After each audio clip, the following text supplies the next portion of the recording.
कर्ण कुंती का पुत्र था। पांडु के साथ कुंती का विवाह होने से पहले ही इसका जन्म हो चुका था। लोक लज्जा के कारण उसने ये भेद किसी को नहीं बताया और चुपचाप एक पिटारी में रखकर उस शिशु को अश्व नाम की नदी में फेंक दिया था। इसके जन्म की कथा बड़ी विचित्र है। राजा कुंतीभोज ने कुंती को पाल पोस कर बड़ा किया था। राजा के यहाँ एक बार महर्षि दुर्वासा आए, कुंती से उनका बड़ा सत्कार किया और जब तक वे ठहरे उन्हीं की सेवा शुश्रूषा में रही। इसकी इस श्रद्धा भक्ति से प्रसन्न होकर महर्षि ने उसे वार दिया कि वह जिस देवता को मंत्र पढ़कर बुलाएगी वही आ जाएगा और उसको संतान भी प्रदान करेगा। कुंती ने नादानी के कारण महर्षि के वरदान की परीक्षा लेने के लिए सूर्य नारायण का आवाहन किया। उसी क्षण सूर्यदेव वहां आ गए। उन्हीं के सहवास के कारण कुंती के गर्भ से कर्ण का जन्म हुआ। जब पिटारी में रखकर इस शिशु को उसने फेंक दिया तो वह पिटारी बहती हुई आगे पहुंची। वहां अधीर्थ ने कौतूहलवश उसे उठा लिया और खोलकर देख तो उसमें एक जीवित शिशु देखकर वह आश्चर्य करने लगा। अधीर्थ उस शिशु की निरीह अवस्था पर करुणा करके उसे अपने घर ले आया और उसका पालन पोषण करने लगा। उसने उसे अपनी संतान समझा। बालक के शरीर पर कवच कुंडल देखकर उसको और भी अधिक आश्चर्य हुआ और तभी उसे लगा कि वह बालक कोई होनहार राजकुमार है। उसने उसका नाम वसुसेन रखा। वसु का अर्थ है धन, कवच कुंडल रूपी धन उसके पास था। विधाता ने ही उसको इसे दिया था, इसलिए उसका नाम वसुसेन उचित ही था।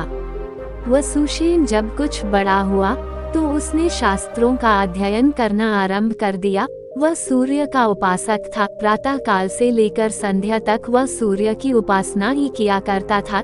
दानी भी बहुत बड़ा था। उपासना के समय कोई भी आकर उससे जो कुछ भी मांगता वह बिना हिचकिचाए उसको दे देता था। अमूल्य से अमूल्य वस्तु से उसको मोह नहीं था। उसका गौरव तो दानवीर कहलाने में था और अपने कृत्यों से उसने वास्तव में ये सिद्ध भी कर दिया कि वह दानवीर था। उसके समान दानी कौरवों और पांडवों में और कोई नहीं था। उसका परिचय तो हमें उस समय मिलता है जब इंद्र ब्राह्मण का वेश धारण करके उसके पास उसकी अमूल्य निधि कवच कुंडल मांगने गया था। उस समय कर्ण ने देवराज का स्वागत किया था और सहर्ष अपने कवच कुंडल उतार कर दे दिए थे।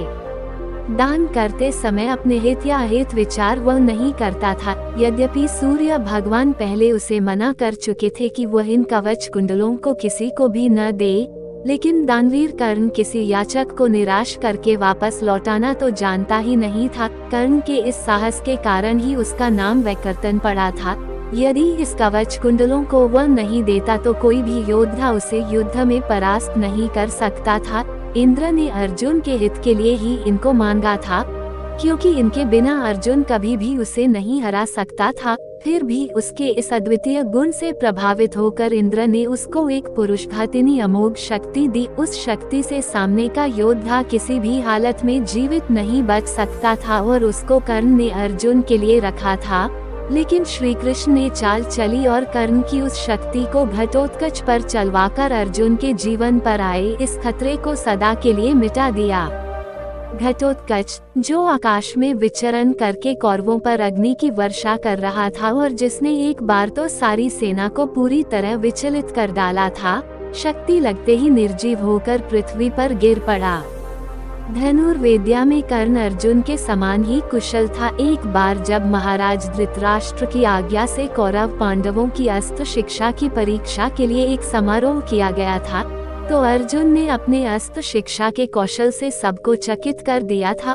उसने ऐसी ऐसी क्रियाएं कर दिखाई थी कि किसी भी योद्धा की हिम्मत नहीं होती थी कि उसका जवाब दे सके। एक विजेता की तरह के कौशल दिखाकर वह प्रशंसा लूट रहा था। दुर्योधन उस समय हतप्रभ सा होकर चुपचाप बैठा था। अर्जुन का सा कौशल दिखाना उसके सामर्थ्य के भी बाहर था।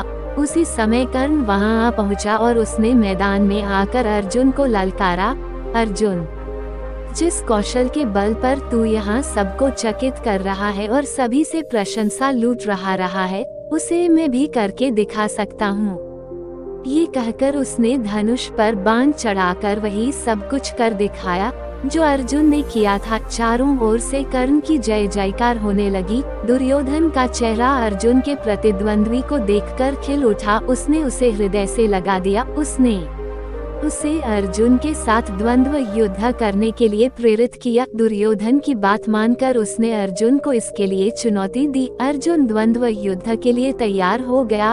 अब झगड़ा बढ़ने की आशंका थी, इसलिए कृपाचार्य ने बीच में हस्तक्षेप करते हुए कहा कि राजकुमार के साथ राजकुमार का ही द्वंद्व युद्ध हो सकता है। चूंकि कर्ण सूत के द्वारा पाले हुए हैं, इसलिए इनके गोत्र कुल आदि का ठीक पता न होने के कारण इनको अर्जुन से द्वंद्व युद्ध करने का अधिकार नहीं है। बस यह ऐसी समस्या थी जिसको कर्ण हल नहीं कर सकता था। वो हक्का बक्का सा अर्जुन का मुंह उतार कर रह गया। दुर्योधन को भी इससे धक्का लगा, क्योंकि कर्ण के द्वारा अर्जुन का मान चूर्ण करने की उसकी ही तो योजना थी। जब कर्ण इस दुविधा में पड़ा हुआ आगे अपने पैर नहीं बढ़ा सका, तो दुर्योधन ने उसे राजाओं की श्रेणी में लाने के लिए आंध्र देश का राज्य दे दिया। राजा होने के नाते अब वह अर्जुन या अन्य किसी राजकुमार के साथ युद्ध कर सकता था। वह इसके लिए उतारू भी था, लेकिन संध्या होने के कारण यह वाद विवाद थम गया और सब अपने अपने घर चले गए। बस फिर जीवन में सदा ही कर्ण अर्जुन से प्रतिद्वंद्वी के रूप में मिला। अर्जुन से ही उसकी विशेष रूप से शत्रुता थी। वह उसकी प्रसिद्धि को सह नहीं सकता था। अनेक स्थलों पर वह अर्जुन के सामने आया, लेकिन अपना कुल गोत्र न बता सकने के कारण उसे सामने से हटना पड़ा। वह सूत पुत्र कहलाता था, क्योंकि सूत ने ही उसको पाला था।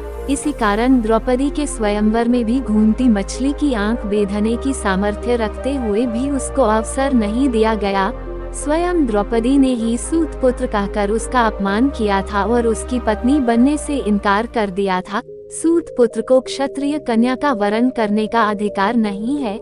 ये शब्द शूल की तरह उसके हृदय में चुभ गए थे और वो लहू के घूंट पीकर अपने स्थान पर आ बैठा था। लेकिन द्रौपदी के प्रति उसकी घृणा इतनी बढ़ गई थी कि भरी सभा में दुःशासन ने द्रौपदी को नंगा करना चाहा था, तो उसने इसका तनिक भी विरोध नहीं किया था, बल्कि द्रौपदी की हंसी उसने लड़ाई थी।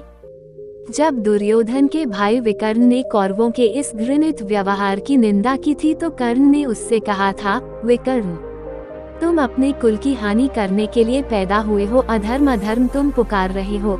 द्रौपदी के साथ जो भी व्यवहार किया जा रहा है वह ठीक है। वह दासी है और दासी के ऊपर स्वामी का पूरा अधिकार होता है। ये कहकर उसने द्रौपदी के द्वारा किए अपने अपमान का बदला चुकाया था। उस समय उसका हृदय पत्थर की तरह कठोर हो गया था। जैसे भी बन पड़ा उसने द्रौपदी का अपमान किया, उसे 5 पुरुषों की व्यभिचारिणी स्त्री कहा और हर तरह से उसे धिक्कारा। उस समय प्रतिशोध की आग में जलते हुए उसने उचित अनुचित का विचार बिल्कुल छोड़ दिया। द्रौपदी को नंगी देखने और दिखाने की उसकी इच्छा थी। इससे स्पष्ट होता है कि कर्ण प्रतिशोध की भावना के आगे सत्य, न्याय और धर्म की भावना को पूरी तरह भूल जाता था। यह उसके चरित्र की दुर्बलता ही है। कर्ण स्वभाव से कुटिल भी था। वह दुर्योधन को इसी प्रकार कुचक्र रचने की सलाह दिया करता था जैसी शकुनी देता था। जिस समय जुए में हारकर पांडव वनवास के लिए चले गए और द्वैत वन में वे अपना समय काट रहे थे, उस समय कर्ण और शकुनी की बातों में आकर ही दुर्योधन अपने परिवार के साथ पांडवों को चिढ़ाने के लिए पहुंचा था। लेकिन यहाँ चित्रसेन नामक गंधर्व से इनका सामना हो गया। भीषण युद्ध हुआ। गंधर्व राजा ने अपने पराक्रम से सबको परास्त कर दिया और परिवार सहित सभी को उसने बंदी बना लिया। कर्ण तो अपने प्राण लेकर युद्धस्थल से भाग ही गया था। फिर युधिष्ठिर के कहने और अर्जुन के भी प्रयास करने पर चित्रसेन ने दुर्योधन आदि को मुक्त कर दिया। कर्ण अहंकारी भी बहुत था। उसे अपने पराक्रम पर बड़ा घमंड था और बार बार दुर्योधन को प्रसन्न करने के लिए वह कहा करता था कि वह एक क्षण में ही अर्जुन को मार गिराएगा। इसके लिए भगवान परशुराम द्वारा सिखाए हुए अपने अस्त्र कौशल की दुहाई देता था। यहाँ तक कि भीष्म पितामह, गुरु द्रोणाचार्य आदि के सामने भी वह अपनी शेखी बघारने से बाज नहीं आता था। एक दिन पितामह से न रहा गया। उन्होंने इसे फटकारते हुए कहा, दुरभिमानी कर्ण, व्यर्थ की बात क्यों किया करता है। खांडव दाह के समय श्री कृष्ण और अर्जुन ने जो वीरता प्रकट की थी, उसको याद करके तुझे लज्जित होना चाहिए। क्या तू श्री कृष्ण को साधारण व्यक्ति समझता है? वे अपने चक्र से तेरी उस अमोघ शक्ति को खंड खंड कर देंगे। व्यर्थ दंभ करना एक सच्चे वीर का गुण नहीं है। पितामह की यह बात सुनकर कर्ण क्रुद्ध हो उठा और उसने झल्लाकर अपने शस्त्र फेंक दिए और कहा, पितामह ने सभी के सामने मुझे लज्जित किया है, अब तो इनकी मृत्यु हो जाने पर ही मैं अपना पराक्रम दिखाऊंगा। इसी दुराग्रह के कारण जब तक भीष्म पितामह जीवित रहकर युद्ध करते रहे, कर्ण ने युद्ध में हाथ नहीं बटाया। जब उसने सुन लिया कि वे धराशायी हो चुके हैं, उस क्षण प्रसन्न होकर वह दुर्योधन के पक्ष में आकर शत्रु से युद्ध करने लगा। गुरु द्रोण के पश्चात कौरव सेना का तीसरा सेनापति वही था। इस वृतांत से यही स्पष्ट होता है कि वह अत्यधिक क्रोधी स्वभाव का था। सदा अहंकार में उसकी बुद्धि डूबी रहती थी और इस कारण बुद्धिमानों की बातें भी बुरी लगती थी। इसके विपरीत अर्जुन धीर बुद्धि और विनयशील था। इस सब के होते हुए भी कर्ण अपनी बात का धनी था। जो कुछ भी वचन वह दे देता था, उससे हटना तो वह जानता ही नहीं था। श्री कृष्ण ने उसे यह बता दिया था कि वह कुंती का ज्येष्ठ पुत्र है और साथ में उन्होंने उससे पांडवों की ओर मिल जाने का आग्रह भी किया था। लेकिन सब कुछ सुनकर भी उसने दुर्योधन के साथ विश्वासघात करना उचित नहीं समझा। श्री कृष्ण ने कहा था, कर्ण, भाइयों के विरुद्ध लड़कर उनको मारने की कामना करना पाप है, इसलिए तुम कौरवों का साथ छोड़कर पांडवों का पक्ष ले लो। युधिष्ठिर तुम्हें अपना अग्रज मानकर अपना जीता हुआ साम्राज्य तुम्हें ही दे देंगे। कृष्ण की यह प्रलोभन भरी बातें सुनकर भी कर्ण अपने वचन पर दृढ़ रहा और कहने लगा, श्री कृष्ण, दुर्योधन के साथ विश्वासघात करना सबसे बड़ा पाप है। यदि मैं उसकी मित्रता को तोड़कर पांडवों की ओर मिल जाऊंगा तो सब यही कहेंगे कि कर्ण अर्जुन से डरकर उनकी ओर मिल गया है। फिर मैं ऐसा क्या करूं? मेरी माँ ने तो मुझे मारने का सारा प्रबंध कर दिया था। सूत ने ही मुझे उठाया और पाला, इसलिए वे ही मेरे पिता तुल्य हैं। सूतों के साथ मैं कई यज्ञ भी कर चुका हूँ और मेरा विवाह संबंध भी सूतों के परिवार में ही हुआ है। फिर मेरा पांडवों से क्या संबंध रहा? धृतराष्ट्र के घराने में ही दुर्योधन के आश्रित मैं रहा हूँ और 13 वर्ष तक मैंने उन्हीं का दिया हुआ राज्य किया है। फिर कैसे उनके साथ विश्वासघात कर दूं? दुर्योधन को मेरे ऊपर पूरा विश्वास है। मेरे कहने से ही तो उसने इस युद्ध को मोल लिया है और अर्जुन के प्रतिद्वंद्वी के रूप में दुर्योधन की आशाएं मेरे ऊपर ही तो लगी हुई हैं। इस परिस्थिति में अपने आश्रयदाता और मित्र दुर्योधन को छोड़कर मैं कभी पांडव पक्ष में नहीं मिल सकता। फिर यदि एक बार मैं मिल भी गया तो युधिष्ठिर जो राज्य मुझे देगा उसे अपने वचन के अनुसार मुझे दुर्योधन को देना होगा। इससे तो पांडवों का सारा प्रयत्न ही निष्फल चला जाएगा। ये सभी कुछ सोच विचार कर मैं निश्चय पूर्वक कहता हूँ कि मैं मित्र दुर्योधन का साथ छोड़कर और किसी पक्ष में नहीं मिल सकता। लेकिन हाँ, यह वचन अवश्य देता हूँ कि युद्ध में मेरा प्रतिद्वंद्वी केवल अर्जुन ही है। उसके सिवा किसी पांडव का वध मैं नहीं करूँगा। कर्ण का ये कथन उसके चरित्र की महानता पर प्रकाश डालता है। बात का कितना पक्का था। वह दानवीर दुर्योधन चाहे अधर्मी था, लेकिन उसका तो आश्रयदाता था। फिर वह उसके साथ छल कपट कैसे कर सकता था? अंत तक उसने दुर्योधन का साथ दिया और अपने आप को एक सच्चा मित्र प्रमाणित कर दिया। कर्तव्य के प्रति कर्ण पूरी तरह कठोर था। वह युधिष्ठिर तथा अर्जुन की तरह सहृदय नहीं था कि पांडवों के विषय में ये ज्ञात होते ही कि ये उसके भाई हैं, युद्ध करना बंद कर दे। एक बार मन में दृढ़ संकल्प करके उसको पूरी तरह निभाना ही उसके जीवन का उद्देश्य था। दुर्योधन की सहायता करना उसका कर्तव्य था।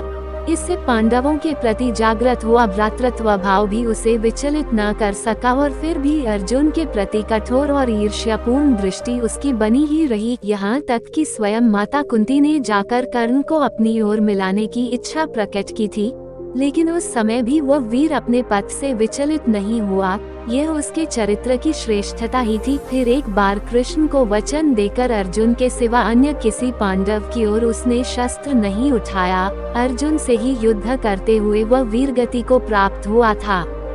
महाभारत युद्ध में भी उसकी वीरता देखकर स्वयं श्री कृष्ण उसकी प्रशंसा करने लगे थे। कितनी ही बार वह अर्जुन के रथ को पीछे हटा देता था। जब तक वह सेनापति रहा अर्जुन बार बार उसके प्रहारों से विचलित हो उठता था। उसकी समझ में नहीं आता था कि वह कैसे इस परम योद्धा को परास्त करे। अंत में पूरी तरह निराश होकर उसने कृष्ण की ओर देखा। कर्ण के रथ का पहिया जमीन में धंस गया था। वह उसे निकालने का प्रयत्न कर रहा था। उसी समय कृष्ण के इशारा करने पर अर्जुन ने अन्याय का आश्रय लेकर उसका वध किया, नहीं तो उस वीर को मारना बहुत कठिन था। फिर यदि उसके हाथ में इंद्र की वह अमोघ शक्ति होती तो फिर उसको कोई भी पराजित नहीं कर सकता था, और यह निश्चय था कि वह अर्जुन का वध करके विजय का शंख फूंक देता।